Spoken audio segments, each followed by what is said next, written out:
Buenas noches, amados hermanos, que Dios les bendiga en esta bendecida noche. Hoy tenemos 26 de diciembre. Ya es el último estudio que hacemos este año. Este año que el Ministerio Sebenecer por dirección apostólica le hemos puesto el año de la recuperación.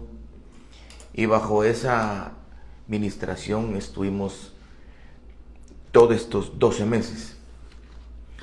Hoy vamos a terminar un estudio, o mejor dicho, vamos a iniciar un estudio del capítulo 6 del libro de los Hechos.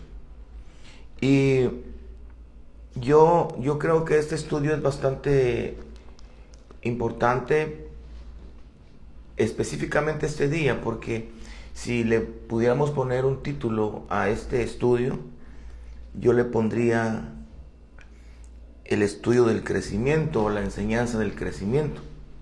Vamos a leer 7 versículos, Hechos capítulo 6 del 1 al 7. Y dice la Biblia: en aquellos días, como crecía el número de los discípulos, hubo murmuración de los griegos contra los hebreos, de que las viudas de aquellos eran desatendidas en la distribución diaria. Entonces los 12 convocaron a la multitud de los discípulos y dijeron: no es justo que nosotros dejemos la palabra de Dios para servir a las mesas. Buscad pues, hermanos, entre vosotros a 7 varones de buen testimonio, llenos del Espíritu Santo y de sabiduría, a quienes encarguemos de este trabajo. Y nosotros persistiremos en la oración y en el ministerio de la palabra. Agradó la propuesta a toda la multitud y eligieron a Esteban, lleno de fe y del Espíritu Santo, a Felipe, a Prócoro, a Nicanor, a Timón, a Parmenas y a Nicolás, prosélito de Antioquía, a los cuales presentaron ante los apóstoles, quienes orando les impusieron las manos, y crecía la palabra del Señor, y el número de los discípulos se multiplicaba grandemente en Jerusalén. También muchos de los sacerdotes obedecían a la fe. Yo le llamaría a esta enseñanza la enseñanza del crecimiento, porque a medida que uno se mete o una persona trabaja en algo, a medida que se profundiza en algo, ya sea bueno o sea malo, las necesidades van mostrándose, manifestándose. Es decir que si nosotros vemos el libro de Hechos como un libro que lleva una línea no solamente de tiempo, sino una línea de acción y de evolución, podemos aprender del capítulo 6 que la iglesia contextualmente venía de un mover muy fuerte que nació, usted lo sabe, en el capítulo 2, cuando el Espíritu Santo vino sobre la iglesia. A partir de ese momento, la iglesia empezó a manifestar ciertas experiencias que nunca las habían vivido. De hecho, el Espíritu Santo nunca había aparecido y había hecho morada dentro del hombre. Es decir, que todas las cosas que la iglesia empezó a vivir a partir del advenimiento del Espíritu Santo fueron cosas nuevas. Y vemos también que hubo una sanidad que le trajo, entre comillas, problemas a la iglesia. Y digo entre comillas porque eso era un decreto, era una dirección divina que Dios iba a usar esta sanidad para que la iglesia fuera perseguida en 2 ocasiones. En 2 ocasiones llevaron a los apóstoles a decirles que ya no hablaran del evangelio, que no hablaran de la resurrección, porque dentro de los que estaban en el consejo tratando de intimidar a los apóstoles eran los de la secta o del pensamiento de los saduceos. Ahora, en el capítulo 6 nosotros podemos aprender algunas cosas. Y yo le digo del crecimiento porque, si usted se da cuenta, el capítulo 6 inicia con la palabra crecimiento, y en el versículo 7, que es el versículo en donde nos vamos a quedar hoy, también dice crecimiento. No le estoy dando cuento. Dice: Y en aquellos días, como crecía el número de los discípulos. Ahora, en el versículo 7 dice, y crecía la palabra del Señor. Es decir que el crecimiento es algo notorio dentro de este contexto. Y el crecimiento es algo así como cuando una persona dice, niño pequeño, problema pequeño, niño grande, problema grande. En este momento la iglesia estaba creciendo, y el crecimiento obligó a las otras, digámoslo así, otras áreas, obligó a otras esferas, otros ministerios, otros trabajos dentro de la iglesia a que también tenían que crecer. Es algo así como pensar que mi corazón va a crecer, pero no mi pecho, no mi tórax, o que mis pulmones van a crecer, pero no mi cuerpo, o que mi cerebro puede crecer y no mi cráneo. Es decir, el crecimiento de una cosa trae como resultado que esto impulse, motive, obligue a las otras partes cercanas a que también tienen que extenderse. El profeta Isaías dice, arranca las estacas, dice, así dice, arranca las estacas y muévalas del lugar. Esto significa de que también las cortinas iban a cambiar de lugar. No se puede dar el crecimiento solo a una parte. Cuando el crecimiento solo se da en una parte, algo no está bien, algo no está caminando naturalmente. Ahora, aquí podemos nosotros encontrar que el libro de Hechos, en el capítulo número 6, en el versículo número 1, dice, y en aquellos días, como creciera el número de los discípulos, oiga, el crecimiento, dice, hubo murmuración de los griegos contra los hebreos de que las viudas de aquellos eran desatendidas. Entonces, ¿qué es lo que podemos entender? Que cuando nosotros crecemos, hay partes que deben también de evolucionar. Cuando tú te metes con Dios, cuando tú empiezas a llegar más continuamente a la iglesia y tu crecimiento de congregarte crece, también debe de crecer tu comunión íntima. Por eso es de que no es lo normal que tú tengas mucha comunión en tu hogar, ahí doblando tus rodillas, y que tengas mucha comunión íntima con Dios y poco congregarte. No es lo normal. Lo normal es que de la manera en como tú te estás congregando, de esa manera debería de ser tu búsqueda. Porque lo que la Biblia nos enseña, el libro de Hechos, es precisamente eso, que el crecimiento obliga a las otras partes a poderse desarrollar normalmente. En este respecto, nosotros podemos ver que ellos estaban creciendo el número de los discípulos, pero empezaron a ver que había algo que se empezaba a hacer deficiente. Es decir, que las viudas aquí dice, miren, las viudas de aquellos eran desatendidas. Es decir, que empezó el crecimiento a dar un poco de problema. Cuando nosotros crecemos en las cosas buenas, lo normal o lo que se espera es de que ese crecimiento nos obligue a querer más de Dios. Hay muchas canciones o muchos cánticos que nosotros decimos, más de ti, menos de mí, o yo quiero más y más de Cristo.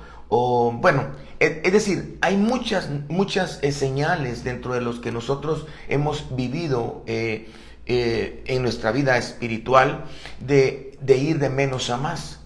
Pero el ir de menos a más nos tiene que dar a nosotros la señal, la luz de las cosas que son deficientes. Hermano, cuando nosotros aceptamos, cuando nosotros nos damos cuenta de que somos deficientes para algo, es porque le pusimos mucho peso a la pesa.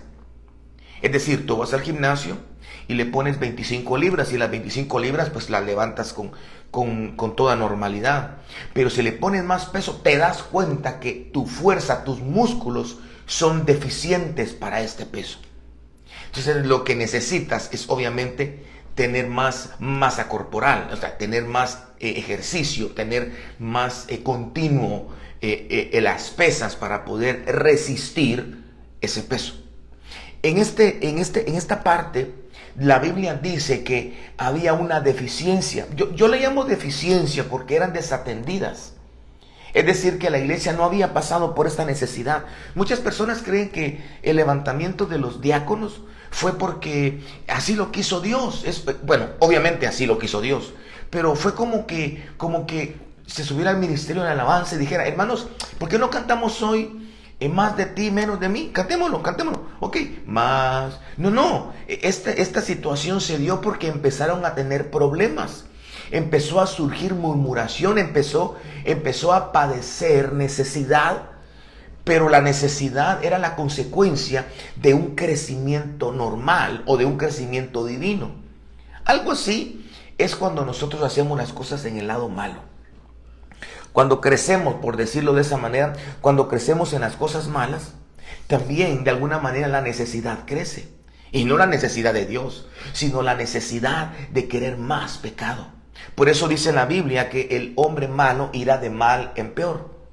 Es como cuando tú llegas a una cantina. Si tú no tomaste nunca, bueno, no me vas a entender lo que te voy a decir.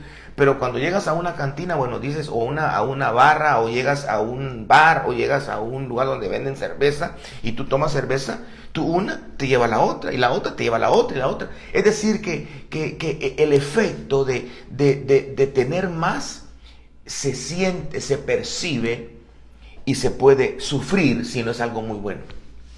Entonces, la deficiencia nosotros la podemos ver cuando nos metemos más con Dios. ¿Qué tan deficiente eres en tu fe? ¿Cómo te das cuenta que eres deficiente en tu fe? Cuando te toca que creer un poco más de lo que antes creías. Bueno, el creer de que vas a sanar de una enfermedad como un catarro, pues no necesitas mucha fe. Porque todo el mundo sana del catarro. Pero ya cuando es una enfermedad un poco más fuerte, te das cuenta que tu fe no te alcanza. Bueno, dejemos la fe por un lado. Dejemos el deseo de congregarte. Cuando tú te congregas todos los domingos y está excelente, pero de repente te das cuenta de que ahora te empiezan a decir que hay cultos también los martes, hay cultos también los jueves. Entonces eso te empieza a dar un poco te empieza a obligar. Y te empiezas a dar cuenta que eres deficiente en el ejercicio de congregarte, en el ejercicio de la episinagoge, en el ejercicio de buscar con tus hermanos a Dios. Cuando nos damos cuenta que eres deficiente, cuando vamos a un culto, a una reunión, y dice el pastor o el líder: vamos a orar, hermanos, y cuando están orando te das cuenta que ya llevan como 4 minutos y no termina la oración, hombre. O sea que no, por favor, hombre, estamos orando, pero ya llevan 10 minutos, no puede. Ahí te das cuenta que eres deficiente en la oración. Dejemos la oración tranquila. Cuando te toca que amar a alguien, bueno, qué rico es amar a alguien que nos ama, ¿verdad, hermano? Qué especial es cuando alguien nos dice: te queremos, Julio, te amamos, y Dios digo: también te amo. ¿Cómo es así, verdad? ¿Cómo hacen los patojos? Así, te amo mucho. Pero cuando alguien te lastima, alguien te hace algo malo, ahí te das cuenta que eres deficiente en el amor. Eres deficiente en el perdón. Eres deficiente en la santidad. Eres deficiente en la obediencia. La deficiencia no es algo malo. El ser deficiente o el ver que no logras hacer algo, eso no es malo. Lo malo es ver que no lo logras hacer, las cosas buenas, y no esforzarte por alcanzar y lograrlo. Allí es donde tiene sentido Filipenses capítulo 4, versículo 13, que dice que todo lo puedo en Cristo que me fortalece. Es decir, en Cristo que me fortalece. Las personas se quedan con todo lo puedo, pero yo me quedo con la palabra en Cristo, porque en Cristo no te va a ayudar a hacer algo que no esté de acuerdo a su palabra. No, todo lo puede en Cristo. Podemos parar un Transmetro, un transurbano con la mano, por así. Sí, porque todo lo puede en Cristo que me fortalece. Sí, pero pongámosle zoom a la palabra en Cristo, o a la frase en Cristo. Ok, ahora, otra cosa importantísima, aparte de la deficiencia, es que nosotros tenemos que tener la humildad, hermanos.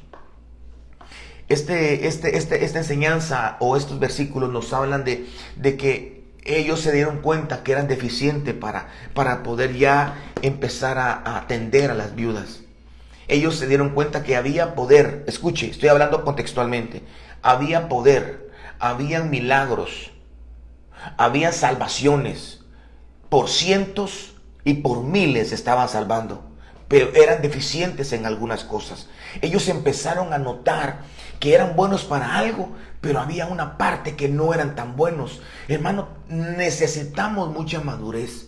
Necesitamos mucha consistencia espiritual para poder entender de que hay cosas en las cuales nosotros no podemos, en las cuales necesitamos ayuda, en las cuales necesitamos más ejercicio, en las cuales necesitamos acercarnos a Dios, o simplemente, como dice la Biblia, necesitamos buscar dentro de nosotros lo que puede suplir esa deficiencia. Ahora, en el versículo 2 dice: entonces los 12 convocaron a la multitud. Cuando vieron que eran desatendidas las viudas, dice que convocaron a la multitud, los apóstoles. Entonces los 12 convocaron a la multitud de los discípulos. Oiga, y dijeron: no es justo que nosotros dejemos la palabra de Dios para servir a las mesas. Otro aspecto muy importante es que tenemos también, no solamente dentro de la deficiencia, tenemos que entender de que nosotros tenemos que estar en el lugar que Dios nos ha puesto, en el lugar que Dios nos ha levantado. Yo me recuerdo hace muchos años, yo tuve a un pastor que él decía que él, aunque sabía que Dios escucha el corazón, la gente no puede escuchar lo que Dios escucha. Y eso lo hacía en referencia a que personas que querían estar en alabanza no tenían buena voz. Querían ser músicos, pero no tenían el ritmo. Es decir, que no tenían la aptitud, aunque tenían la actitud para poder llegar a estar en la alabanza. Algo así es la predicación. Hay personas que querían predicar, pero se chiveaban con la gente. Y yo no digo que no lo puedan lograr o que no lo hagan. Lo que digo es de que cada mono en su rama. Es decir, que eso lo que está diciendo es que los apóstoles dijeron: bueno, no es justo que nosotros fuimos mandados a la palabra y a la oración, nos toca que estar sirviendo. Y no está diciendo que el servicio sea algo que ellos no hicieran, porque hasta este momento, oiga, porque hasta ese momento ellos lo estaban haciendo. Es como inherente, es como claro que ellos estaban siendo apóstoles y estaban sirviendo en las mesas. No era un trabajo que no hacían, pero llegó un momento en donde creció tanto la multitud, eso lo dice el versículo 1, creció tanto la multitud que ellos ya no se daban abasto, ya no tenían tiempo para orar, no tenían tiempo para leer la palabra y estudiar. Y entonces ellos empezaron a darse cuenta que necesitaban ayuda. Entonces ellos dijeron algo.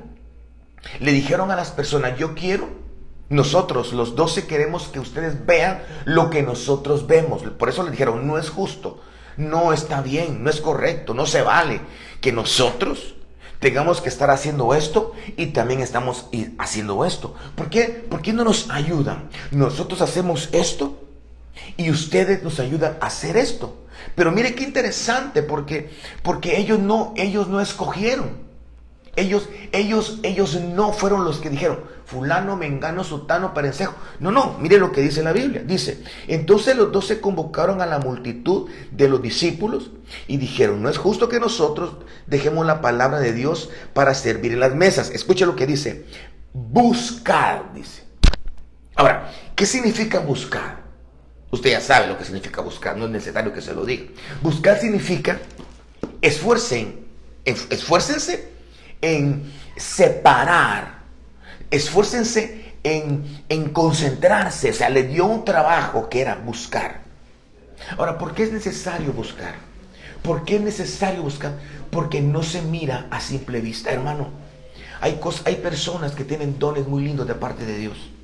Hay personas que tienen dones muy especiales de parte de Dios y no se dan cuenta que los tienen. Hay personas que tienen un llamado especial. Hay ministros, hay salmistas, hay profetas, hay maestros de la palabra. Hay personas que tienen el don de servir, que tienen el don de dar, que tienen una aportación, y tal vez no es la aportación desde el púlpito, pero tienen una función, pero ni ellos se dan cuenta que la tienen. Es como aquel que se casa y se casa con una mujer que es una chancletuda, despeinada, y ahora él dice que va a buscar a su ayuda idónea. Va a buscar, no, tiene que buscarla en la persona con la que se casó. y visconversa, dijera la Chilindrina. Es decir, que cuando los apóstoles dijeron a los discípulos, busquen, les dijo, busquen, escuchen, busquen hermanos de entre vosotros.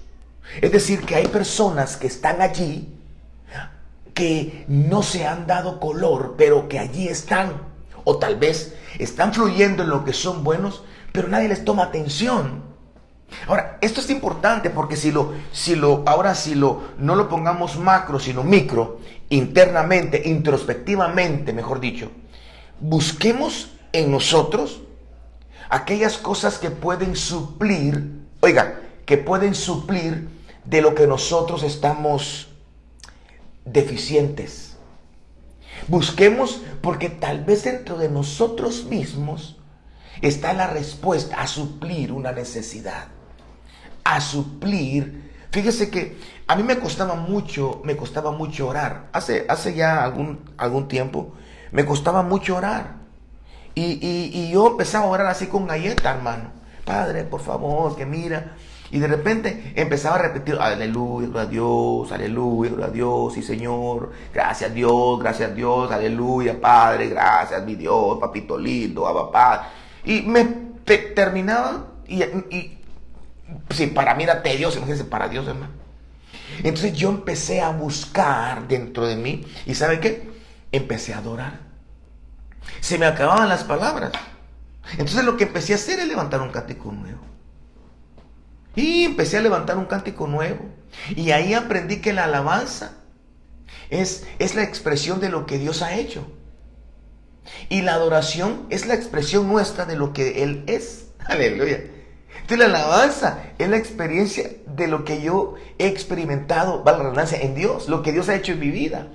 Es que me ha liberado, me ha sanado, me ha restaurado, me ha levantado, me ha restituido. Entonces yo a veces le alabo, Señor, tú eres el que me levanta, es el que me fortalece. Cuando estoy triste, Señor, me pones aquí el dedo y me dices, mira para arriba, mírame a mí, mírame porque yo no cambio, yo no... Y entonces empiezo a alabar y de repente, hermano, puchica, empiezo a adorar. Y aquí la adoración es que Él es para mí.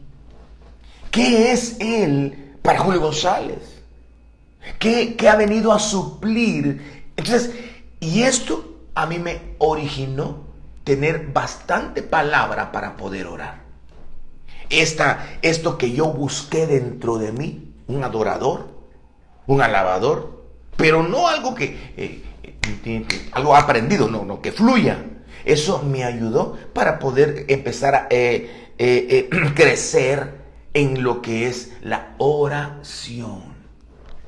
Entonces cuando les dije a los apóstoles, busquen entre vosotros, busca en tu corazón, busca en tu mente. Si tú ya te metiste más con Dios, si tú eres de altar, obviamente tienes que crecer, hermano. Por eso yo le decía, hermana Araceli, Dios te bendiga, hermana Araceli, yo le decía, no puede ser posible que seamos de altar y que oremos como las ovejas. O sea, no puede ser posible que cantemos y que oremos como una oveja. Y que adoremos como una oveja. Y que a veces ni tengamos cántico nuevo. No puede ser que nosotros vayamos al altar y que nosotros no hablemos lenguas. No puede ser que nosotros estemos en el altar y que nosotros no tengamos las expresiones, hermano. No puede ser posible. Entonces, si tú te metes más con Dios, obviamente te va a obligar a poder, a tener la necesidad de poder abrir, de poder crecer en todos los ámbitos que rodean tu vida espiritual. Buscad pues, hermanos, de entre vosotros a 7 varones de buen testimonio, llenos del Espíritu Santo y de sabiduría, a quienes encarguemos este trabajo. Recursos. Primero, deficiencias. Eso dice la Biblia. Deficiencias. 2, recursos. ¿Qué recursos tenemos? Bueno, Dios te ha dado muchos recursos, es lo que hemos estado hablando. Pero mire lo que dice esta parte, el número 4, dice, y nosotros persistiremos en la oración, en el ministerio de la palabra. Me gusta mucho esta frase, ya estoy terminando, hermano. Me gusta mucho esta frase que dice, y nosotros persistiremos. Mire, hermano, dice la Biblia, en el libro de Juan, que apartados de Él nada podemos hacer. Dice la Biblia que nosotros necesitamos estar cerca de Él para dar mucho fruto. Él es la vid verdadera y nosotros somos los pámpanos. Es decir, que ellos estaban diciendo: nosotros queremos persistir, queremos seguir, no queremos parar. Hermano, no puede ser posible que estés terminando el año con menos fuerza de lo que le empezaste. No puede ser posible. Dios no quiere eso, que termines el año con menos llegadas al lugar santísimo que hace 3, 4 meses. No puede ser posible que ahora te congregues menos. Estás terminando el año. Es como el que va en la carrera y cuando mira ya el cinto para terminar, empieza a caminar. No, eso no es la voluntad de Dios. La voluntad de Dios es de que ahora le metas candela. Que mientras que toda la iglesia, bueno, toda la iglesia, mucha iglesia está embelesada en este tiempo, en todo esto mover, tú seas del remanente, tú seas de la manada pequeña, tú seas de aquellos pequeños que aunque estén en donde estén, levantan altar al Dios de las alturas, al Dios de los cielos. Eso es lo que yo trato de transmitirte. Los apóstoles dijeron: bueno, hagamos una cosa, nos hemos dado cuenta porque ha habido milagros, han habido sanidades, hemos visto la gloria de Dios, el Espíritu Santo nos ha visitado, pero aún así estamos en deficiencia en el servicio, estamos deficientes en algunas cosas. Pero ¿saben qué? Dios no solamente da algo malo, sino que Él también da algo bueno. Pues se lo voy a poner bíblicamente. Dios no solamente permite que venga la tentación, sino que juntamente con la tentación viene la salida. Dios no solamente hace la llaga, también la venda. Es decir, si Dios te dio a ti ese crecimiento, si Dios te dio a ti la oportunidad de tener ese don, si Dios te dio a ti el privilegio de servir en cualquier ámbito de tu iglesia, si Dios te dio el privilegio de conocerle, es porque Él quiere que te ensanches. Pero ese ensanchamiento te va a empujar a que mires en qué eres deficiente. Y tienes que tener la madurez, tienes que tener la solvencia para aceptar que tú necesitas la ayuda de Dios y de tus hermanos. Y buscar en ti mismo el recurso. Porque si te dio eso, en ti te da el recurso. Yo me recuerdo cuando hay hermanos que antes me decían, cuando estaba trabajando a tiempo completo en iglesia, me decían algunos hermanos, hermano, me decían, fíjese que yo quiero que usted me dé la interpretación de un sueño, me decía. Ah, pues yo no me llamo José, les digo yo, ni mucho menos Daniel, me llamo Julio César. Es que fíjese que, y no es ministro, pues, me dice. Y no usted es ministro, pues, me dice. Ah, y no usted se lo dieron, pues, le digo yo. Porque si Dios le dio, en mi mente, si Dios te dio un sueño y es de Dios, Él también te puede dar la interpretación. O sea, eso es lo que yo creo y lo que yo lo veo. Se los puedo decir con la Biblia, que mucha gente tenía sueños. Y bueno, sí hay hombres que tienen ese don, pero yo creo que si tú te metes con Dios te puede dar también la interpretación. Ellos querían persistir, no querían parar en lo que estaban haciendo, hermano. Para que tú no pares en lo que estás haciendo en Dios, para que tú no mengues, para que tú no desfallezcas, para que tú no te apacigües en lo que estás haciendo en Dios, tú tienes que entender que tú necesitas buscar ayuda. Para eso, primero, está el Espíritu Santo. Segundo, para eso están los pastores. Y tercero, para eso están los hermanos de la congregación. Mira, 3 recursos bíblicos que te puedo decir. O no me vas a decir, no, con los hermanos no cuento más, porque los hermanos son unos chismosos, usted supiera. El otro día dije a la hermana fulana y la hermana bueno, entonces esa es una hermana especial, pero la Biblia dice que cuando tenían algún problema, la solución la tenía la iglesia. Cuando tenían algún problema, ellos corrían a la iglesia, corrían al ministro y corrían al Espíritu Santo. Y termino con esto. Agradó la propuesta a toda la multitud. Y eligieron a Esteban, lleno de fe y del Espíritu Santo. A Felipe, a Prócoro, a Nicanor, a Timón, Parmenas, a Nicolás, prosélito de Antioquía. a los cuales presentaron ante los apóstoles, quienes orando les impusieron las manos. Entonces, número 3, la elección venía de los otros que conocían y habían visto el caminar de los hermanos. Es decir, que tú no puedes decir que sirves o no puedes proponerte como un servidor si la gente no te ha visto servir. Es como aquel que diga yo soy cantante y no quiere cantar o no canta.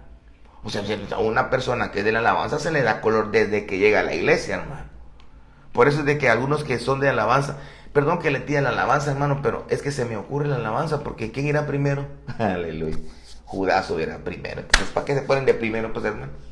Ahí en el primer lugar van los primeros garrotazos. Pero no míos, hermano. Yo le pego flores a usted.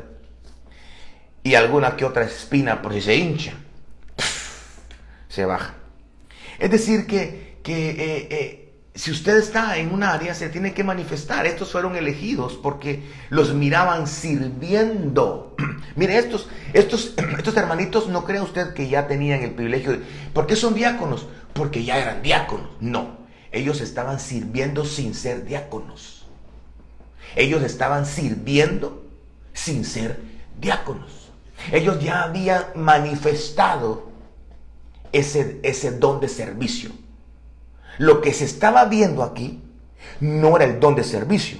Estaban viendo la llenura del Espíritu Santo, la comunión con el Espíritu Santo. Nosotros lo hacemos tal vez de la manera correcta. Yo así lo hice en un tiempo, tontamente. ¿Quién es bueno para servir? ¿Quién es bueno para cantar? ¿Quién es bueno? Pues se nota. Pero la lección debería de ser, ¿quiénes dentro de los que son buenos para cantar, miremos quiénes son espirituales? Para arriba. Dentro de los que son buenos para servir, miremos quiénes tienen espíritu. Para arriba. Nosotros aquí hay algún gavilán pollero, pero miramos un canario, hermano. Hasta así le hacen, miren. Que se ponga a cantar. No, así necesitamos un Luis Miguel cristiano. No, hermano, esto, mira, pues no lo digo yo. Por favor, no me mire de esa manera. Esto lo dice la Biblia. Aquí está escrito, mire. Dice: y agradó la propuesta a toda la multitud y eligieron a Esteban, lleno de fe y del Espíritu Santo. Y empieza el lineamiento. No empezaron a servir los diáconos porque ellos eran buenos para servir. Aunque no tengan espíritu, pero es bueno para servir. Pongámosle a servir. No. Eso es lo que yo encuentro aquí en la Escritura. Ok. Y termino con esto. Versículo número 7. Bueno. Esta parte es importante, aunque solo es un apéndice, pero este apéndice es realmente muy importante. Dice: a los cuales presentaron ante los apóstoles, quienes orando les impusieron las manos, dice. Es decir, que los apóstoles los activaron. El ministro los activó, no solamente los cubrió, sino que los nombró. Esto es algo muy importante, porque no es lo mismo servir bajo la dirección, bajo la unción o bajo el mandato, bajo el pastorado de un pastor, que servir sin un pastor. La diferencia puede ser que no se note, porque ellos ya servían. ¿Usted cree que los escogieron porque no servían? ¿Usted cree que escogieron a estos 7 hombres porque eran haraganes? No, los escogieron porque servían. ¿Y qué iban a hacer? Iban a seguir sirviendo. Pero la diferencia es que espiritualmente estaban investidos, estaban señalados, estaban autorizados.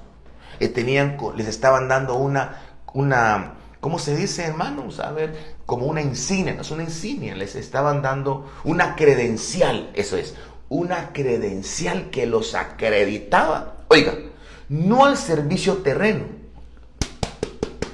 únicamente, sino la credencial, cuando les pusieron las manos, los acreditaba a un servicio espiritual, que es totalmente diferente.